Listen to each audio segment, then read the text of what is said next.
একদিন রাতের বেলা আমার স্বামী আর আমার যাকে অনৈতিক কাজ করতে দেখে ফেলি আমি। এরপর আমার স্বামী আমার মুখ চেপে ধরে রুমে নিয়ে আসে। সেই মুহূর্তে আমার স্বামীর গায়ে কোনো কাপড় চোপড়ই ছিল না। আমার যাও কোনো রকমে একটা উন্ন পেঁচিয়ে আমার রুমে চলে আসে। তখন আমার স্বামী আমার যাকে বলে তাড়াতাড়ি গিয়ে একটা বটি নিয়ে আসো। আমার যাও তাড়াতাড়ি গিয়ে একটা বটি নিয়ে আসে। তখন আমার স্বামী সেই বটিটা আমার গলার কাছে ধরে গিয়ে বলে, এই কথা যদি কাউকে গিয়ে বলিস আর চিৎকার করিস তাহলে তোকে এখানেই মেরে ফেলবো। আমি অসহায় ছিলাম, মৃত্যুর ভয়ে চুপ করেছিলাম। একটু পর আমার যা একটা কোরআন শরীফ নিয়ে আসে। আমার স্বামীর হাতে তখনও বটিটা ছিল আর আমাকে বলে আমি যেন এই কোরআনটা ছুঁয়ে বলি যে এই কথা আমি কোনোদিন কাউকে বলবো না। তখন আমি আমার জীবনের ভয়ে তাদের কথায় রাজি হয়ে যাই। ওই সময় আমি এতটাই বোকা ছিলাম যে এই কথাগুলো আমি সত্যি সত্যিই কাউকে বলিনি। শুধুমাত্র নামাজ পড়ে আল্লাহর কাছে দোয়া করতাম, কারণ আমি কোরআন ধরে কথা দিয়েছিলাম। তারপর দিন সকালে দেখি সবকিছুই নর্মাল, যেন কিছুই হয়নি। এর কিছুদিন পর আমি জানতে পারি যে আমার যা নাকি কনসিভ করছে। আমার জায়ের এই খবর শুনে আমার ভাসুর তো খুবই খুশি। ওই দিন রাতের বেলা আমার স্বামী যাকে বলতেছে এই বাচ্চাটা নষ্ট করে ফেলো। তখন আমার যা বলতেছে এই নিয়ে তো তিনটা বাচ্চা নষ্ট করলাম, আর কত নষ্ট করব? এটাকে রেখে দেই আর এটাকে তোমার ভাইয়ের নামে চালিয়ে দেব, সমস্যা কি? আর এটা নিয়ে আমার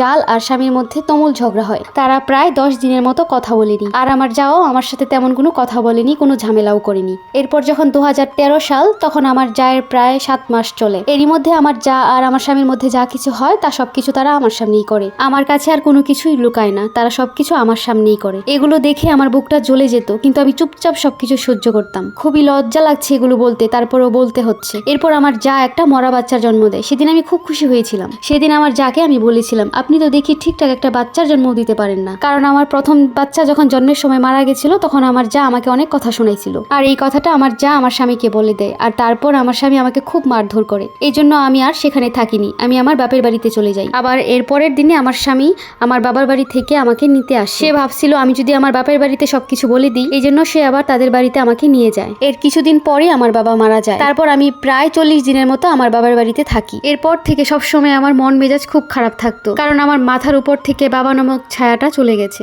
আসলে এই পৃথিবীতে যার মাথার উপর থেকে বাবা নামক ছায়াটা চলে যায় সেই বুঝে জীবনটা আসলে কতটা কঠিন। এর কিছুদিন পর আবার জানতে পারি আমি আবার কনসিভ করছি। কনসিভ করার সাথে সাথে আমি আবার বাবার বাড়িতে চলে আসি। এখানে আসার পর জানতে পারি যে আমার যা নাকি আমার স্বামীকে খুব প্রেসার দিত আমি যাতে এই বাচ্চাটা না রাখি। আমার গর্ভের বাচ্চাটাকে নিয়ে আমার স্বামী আর জায়ের মধ্যে খুব ঝগড়াঝাটি হতো। এভাবেই দিন কাল যাচ্ছিল।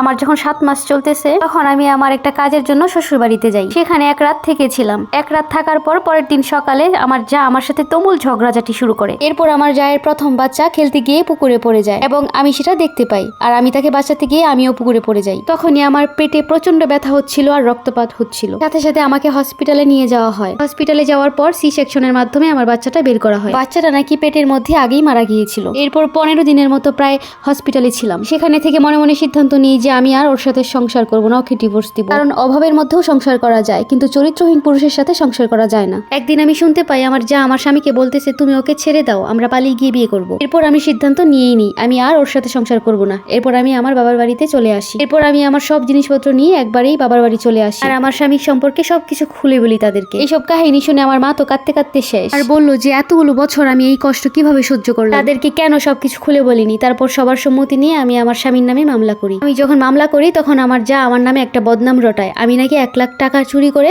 বাবার বাড়ি চলে আসি। এরপর আমার গ্রামের মেম্বার চেয়ারম্যান নিয়ে সবাইকে নিয়ে সালিশে বসানো হলো। এর মাঝে আমার নামে তারা এমন বদনাম রটাইছে যেগুলো আমি জীবনেও করি নাই। এরই মাঝে আমার ভাসুরকে ওদের অবৈধ সম্পর্কের কথা তাকে জানিয়ে দিই। 2013 সালটা আমার এভাবেই কাটলো। এর কিছুদিন পর বিচার সালিশি করে আমাদের ডিভোর্সটা হয়েই গেল। 2014 সালের প্রথম দিকেই আমার ডিভোর্স হয়ে যায়। এরপর যখন আমার স্বামীর সাথে দেখা হয় তখন আমি ওনাকে বলি, আল্লাহ ছাড় দেন কিন্তু ছেড়ে দেন না, কথাটা মনে রেখো। উনি তো আমার ডিভোর্সের টাকাটাও দেননি, তারপরেও আমি ওনাকে মাফ করে দিই। আমার 2004 সালে বিয়ে হয়েছিল আর 2014-তে আমাদের ডিভোর্স হয়ে যায়। এই সময়টুকুতে আমার মা আমাকে খুব সাপোর্ট দিয়েছে। 2015 সালে আমি শুনি আমার ভাসুর নাকি মারা গেছে স্ট্রোক করে। এদিকে আমার পরিবার আমাকে বুঝাতে থাকে যে এভাবে তো জীবন চলে না, তুই আরেকটা বিয়ে করে নে। আমি তো আরেকটা বিয়েতে কখনোই রাজি ছিলাম না। 2016 সালের দিকে আমার একটা বিয়ের সম্বন্ধ আসে। লোকটার বয়স 50-এর মতো। লোকটার 2টা বাচ্চা আছে, বউ আগেই মারা গেছে। লোকটা বিদেশে থাকে আর সেখানেই নাকি তার ব্যবসা আছে। 2017 সালে যখন লোকটা দেশে আসে তখন তার বিয়ের কথা ওঠে। লোকটা আমাকে দেখার পর আমাকে বলে, আমি আমার প্রথম বউকে কখনোই ভুলতে পারবো না, কিন্তু তোমাকেও আমি কম ভালোবাসবো না। তবে একটা কথা, শুধুমাত্র আমার ছেলে দুটোকে ভালোবাসলেই হবে, তোমার কাছে আর আমার কিছুই চাওয়ার নেই। সেদিন আমি তার চোখের ভাষাটা বুঝতে পেরেছিলাম।